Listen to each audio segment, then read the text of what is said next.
Bismillahirrahmanirrahim. Assalamualaikum warahmatullahi wabarakatuh.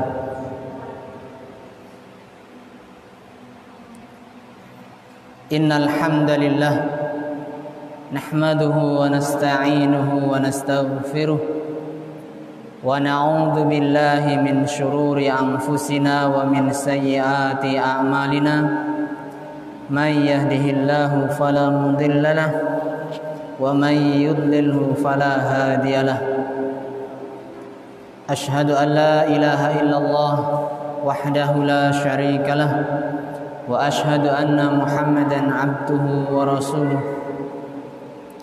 Ya ayyuhalladzina amanu taqullaha haqqa tuqatih wa la tamutunna illa wa antum muslimun. يا أيها الناس اتقوا ربكم الذي خلقكم من نفس واحدة وخلق منها زوجها وبث منهما رجالا كثيرا ونساء واتقوا الله الذي تساءلون به والأرحام إن الله كان عليكم رقيبا.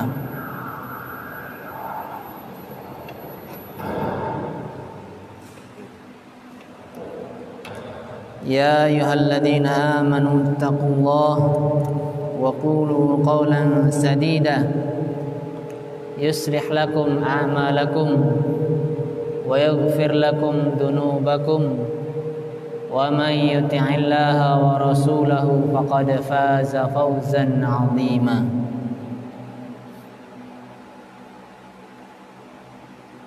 أما بعد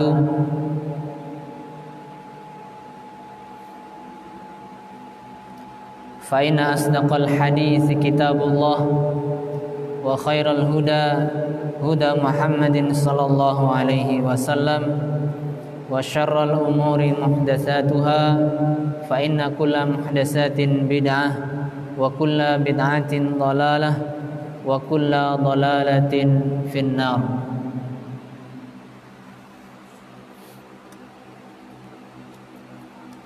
Hadirin wal hadirat yang semoga dirahmati oleh Allah Subhanahu wa taala.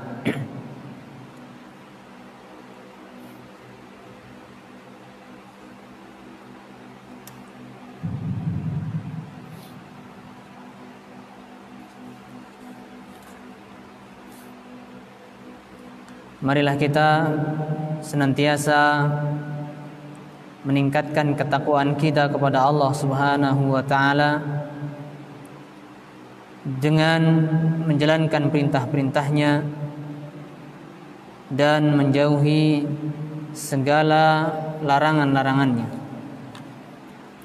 Salawat serta salam semoga senantiasa tercurahkan kepada tauladan kita, Nabi terakhir, Rasul yang paling mulia, Nabi kita Muhammad sallallahu alaihi wasallam.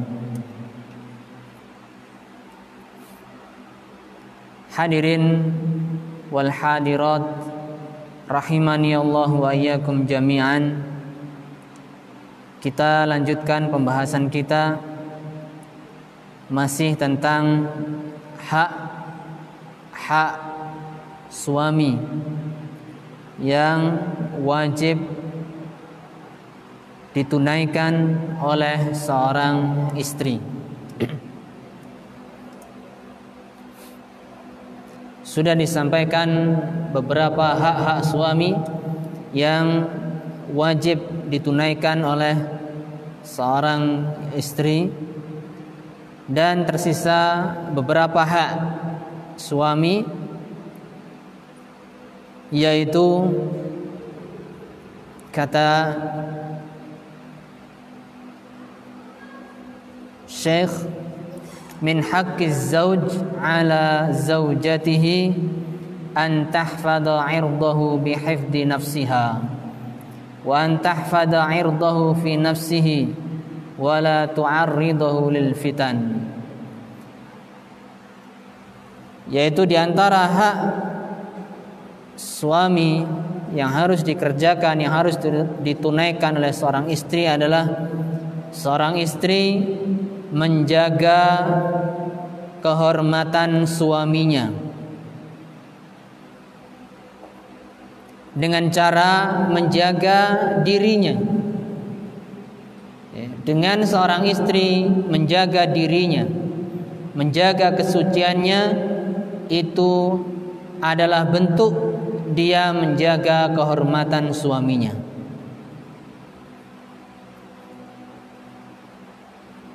Menjaga dirinya, tidak mengumbar aurat, tidak menampakkan aurat kepada orang-orang yang tidak halal untuk melihatnya. Ini salah satu bentuk menjaga kehormatan suaminya. Dan menjaga suaminya, menjaga kehormatan suaminya pada diri suaminya tersebut. Jangan sampai mendatangkan wanita-wanita atau gambar-gambar yang tidak layak untuk suaminya. Menjaga kehormatan suaminya, dijaga aibnya, tidak disebarkan aibnya, dan seterusnya. Itu adalah bentuk menjaga kehormatan suaminya. Dalam hadis, ketika Nabi SAW ditanya tentang wanita yang paling baik, beliau mengatakan, yaitu wanita yang taat kepada suaminya apabila dia memerintahkannya, dan menyenangkan suaminya apabila suaminya melihatnya, dan menjaga suaminya, menjaga kehormatan suaminya dengan menjaga kesucian dirinya dan menjaga harta suaminya. Kemudian Nabi SAW bersabda dalam hadis yang lain, ayyumam ra'atin wada'at siyabaha fi ghairi baiti zawjiha faqad hatakat sitra ma bainaha wa ma bainallah. Yang artinya, wanita manapun yang melepas bajunya di selain rumah suaminya, sungguh wanita tersebut telah membuka penutupnya yang antara dia dan antara Allah Subhanahu wa taala. Maknanya, ketika seorang wanita melepas pakaiannya di selain rumahnya, maka Allah Subhanahu wa taala akan membukakan aibnya. Allah akan buka aibnya. Dan ini perlu diperhatikan bagi para wanita. Hendaknya dia benar-benar menjaga auratnya. Sampai pun dalam hadis ini disebutkan membuka bajunya. Bukan berarti tidak boleh dibuka di rumah orang tua, mertua, tidak.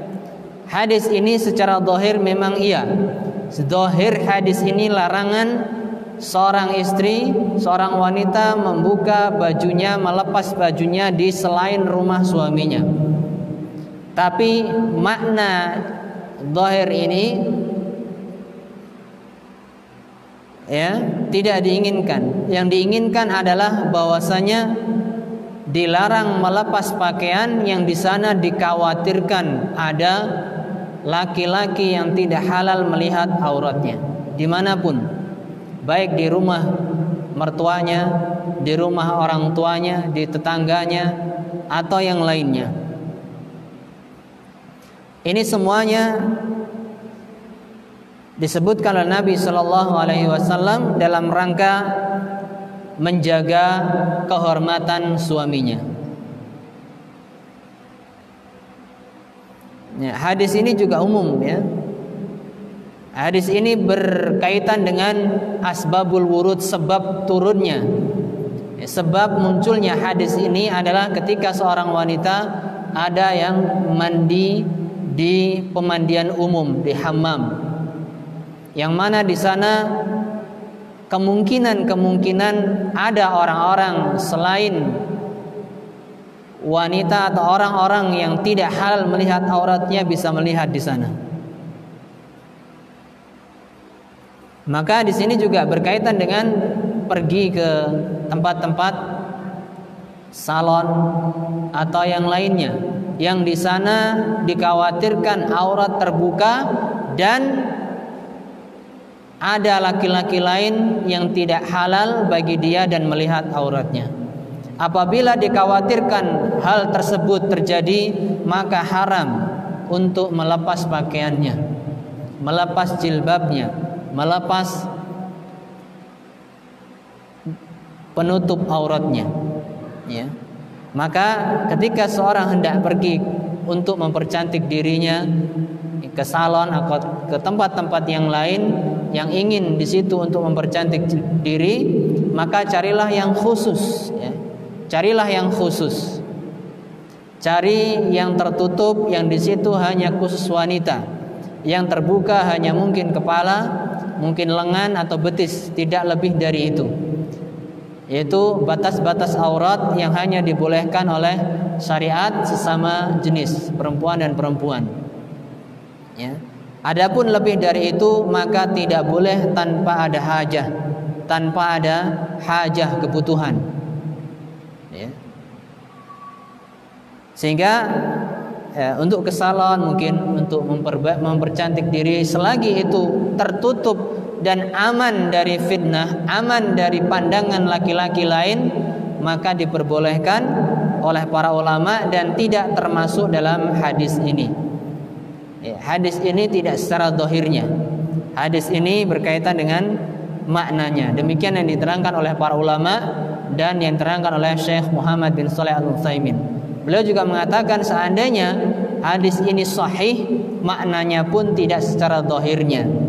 Maknanya adalah larangan bagi seorang wanita melepas pakaiannya yang di situ di tempat yang khawatir ada laki-laki lain melihat auratnya.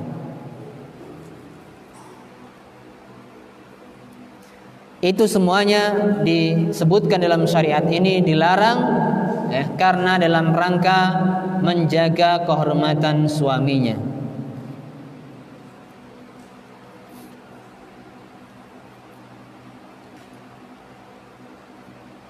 Ya. Sampai-sampai pun melepas pakaian di selain rumahnya.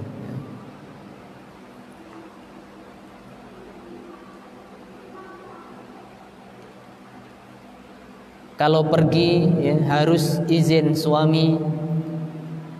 Kalau ini dan itu harus izin suami. Itu semuanya dalam rangka menjaga kehormatan suaminya. Dalam hadis yang lain, ya, Nabi SAW bersabda, salasatun la tas'al anhum.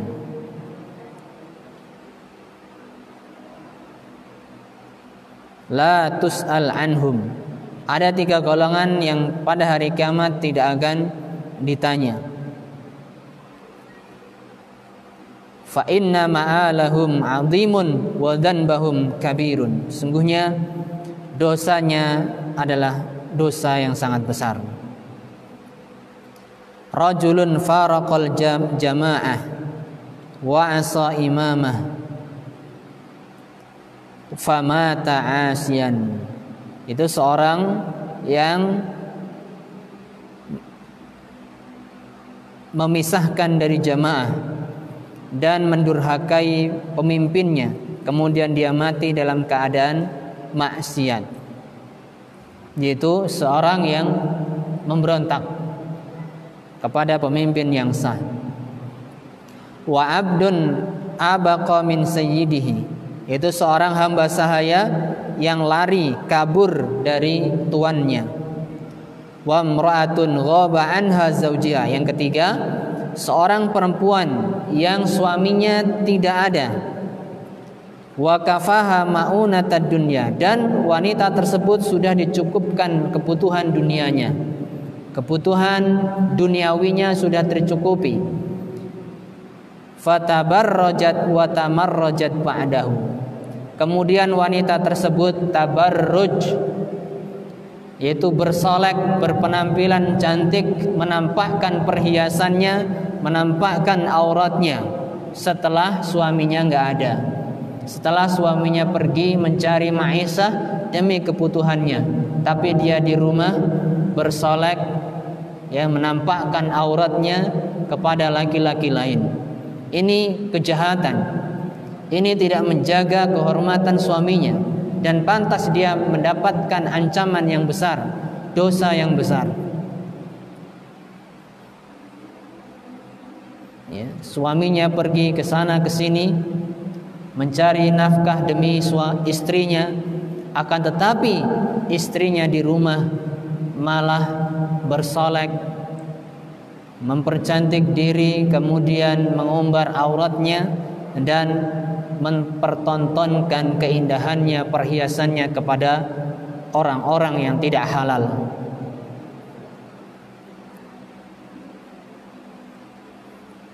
Ini adalah bentuk khianat seorang wanita kepada suaminya. Wal iyadu billah.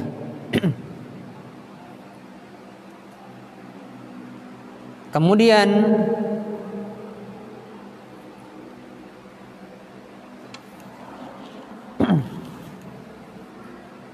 di antara bentuk menjaga kehormatan suaminya adalah sebagaimana sabda Nabi sallallahu alaihi wasallam, la tubashir al mar'atul mar'ata fatan'atuha li zawjiha ka'annahu yanzuru ilaiha. Janganlah seorang wanita berinteraksi dengan wanita yang lain, kemudian wanita tersebut menceritakan, mensifati, ya, bagaimana bentuknya, cantiknya dan seterusnya kepada suaminya. Ka'annahu yanzuru ilaiha, seakan-akan suaminya melihatnya.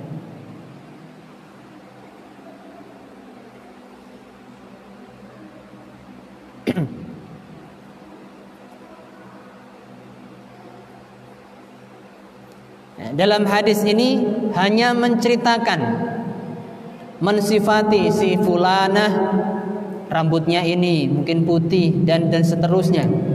Seorang istrinya mensifati temannya wanita lain kepada suaminya. Ini dilarang oleh Nabi sallallahu alaihi wasallam dalam rangka menjaga kehormatan kaum muslimin. Ya, menjaga kehormatan kaum muslimin dan menjaga kehormatan suami. Ya, ini hanya mensifati, menceritakan.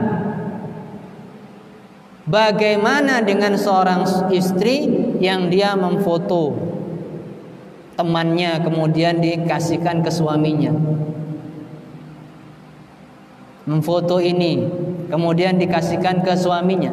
Dalam hadis ini dilarang oleh Nabi sallallahu alaihi wasallam menceritakan saja sifatnya ini kepada suami seakan-akan suaminya melihatnya. Nah, sekarang dengan media yang berkembang, maka ada seorang istri memfoto temannya kemudian dikasihkan kepada suaminya. Ini tidak layak, lebih dilarang lagi. Ya, lebih dilarang lagi. Lebih dilarang. Mengapa dilarang? Dalam rangka menjaga kehormatan suaminya. Jangan ditampakkan fitnah kepada suaminya.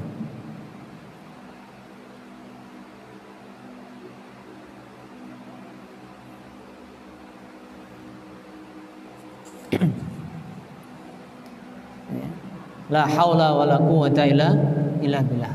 Jangan sampai para wanita yang sudah ngaji melakukan hal tersebut. Walaupun dengan tujuan apapun, ya. Mungkin mengenalkan ini loh orangnya dan seterusnya, jangan.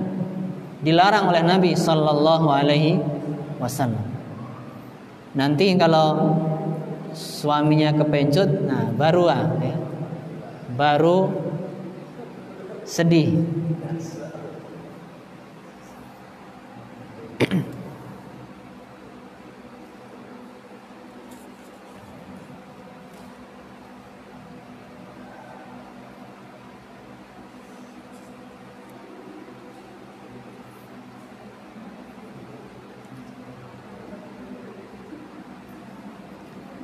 Sehingga dalam hadis tersebut bisa kita ambil kesimpulan dilarang seorang istri ya menampakkan atau memberikan fitnah kepada suaminya dengan cara menceritakan teman-temannya sifatnya ini dan itu, lebih parah lagi dengan ditampakkan foto temannya dan seterusnya. Ini dilarang dalam syariat Islam.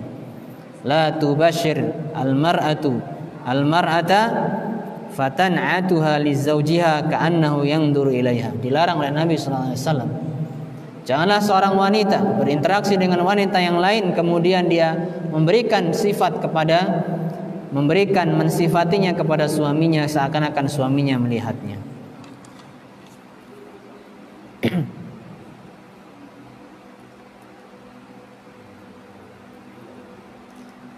Kemudian hak yang selanjutnya adalah seorang istri wajib menjaga rahasia suaminya. Tidak menceritakan hal-hal yang berkaitan dengan ranjang berdua, yang berkaitan dengan ranjang, dan tidak pula menceritakan hal-hal yang berkaitan dengan kehidupan mereka berdua yang hanya diketahui suami istri saja. Meskipun kepada ibunya, meskipun kepada saudarinya, meskipun kepada teman dekatnya, tidak boleh menceritakan rahasia suaminya. Dalam hadis diterangkan Nabi SAW bersabda, "Ala hal asatim ra'atun an tukhbiral qauma bima yakunu min zawjiha idha khala biha. Ala hal asa rajulun an yukhbiral qauma bima yakunu minhu idha khala bi ahlihi." Apakah ada seorang wanita yang mengabarkan kepada orang-orang terhadap apa-apa yang ia kerjakan kepada suaminya apabila berduaan? Apakah di sana ada seorang laki-laki yang mengabarkan kepada manusia terhadap apa-apa yang ia kerjakan kepada istrinya ketika berduaan? Kemudian ada seorang wanita mengatakan, "Wallahi, mereka telah melakukan hal itu." Ada. Ternyata orang-orang yang seperti ini. Ada laki-laki yang seperti itu, menceritakan apa-apa yang ia kerjakan ketika berduaan dengan suaminya. Ada wanita-wanita yang menceritakan hal-hal yang tersembunyi, rahasia yang ia kerjakan kepada suaminya. Ternyata ada. Kemudian Nabi SAW memberikan permisalan. Ya. Fala taf'alu dzalik. Jangan engkau kerjakan hal itu.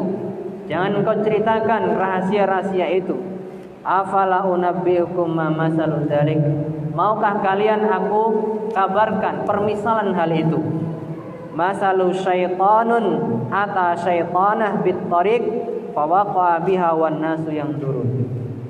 Orang yang menceritakan rahasianya apa-apa yang ia kerjakan kepada istrinya berduaan, itu seperti syaitan laki-laki yang mendatangi syaitan perempuan di jalanan, kemudian mereka bergaul dan manusia melihatnya. Ya, permisalan yang sangat buruk. Permisalan yang sangat buruk. Inna min syarrin nas indallahi manzilatan yaumal qiyamah ar-rajulu yufdi ila imra'atihi wa tufdi ilaihi wa yanshuru sirraha. Termasuk manusia yang paling buruk di sisi Allah ya, kelak pada hari kiamat adalah seorang laki-laki yang dia berhubungan dengan istrinya dan istrinya berhubungan dengan dia, kemudian dia sebarkan berita tersebut.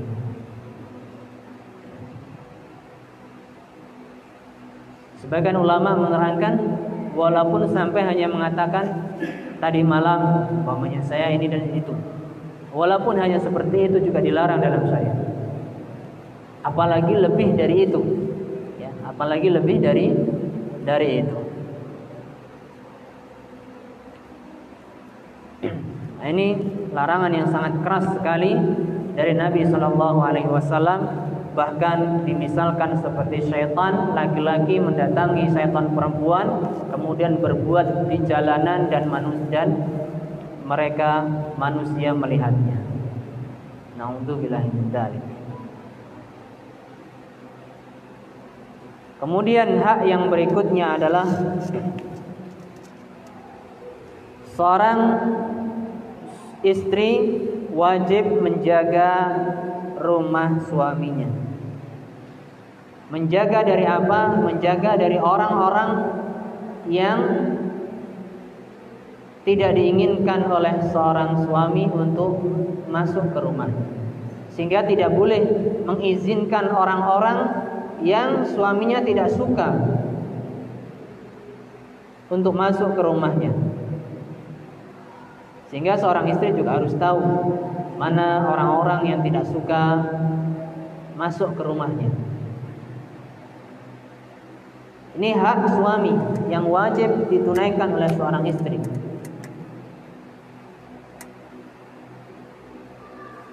Nabi SAW bersabda, "Lakum alaihinna alla yutikna furushakum ahadan takrahunahu."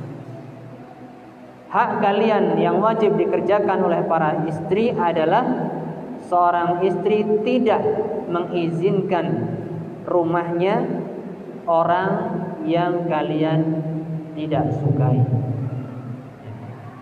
Ketika seorang laki-laki atau suaminya tidak menyukai orang ini masuk ke rumah, maka jangan sampai memasukkan orang tersebut ke rumah.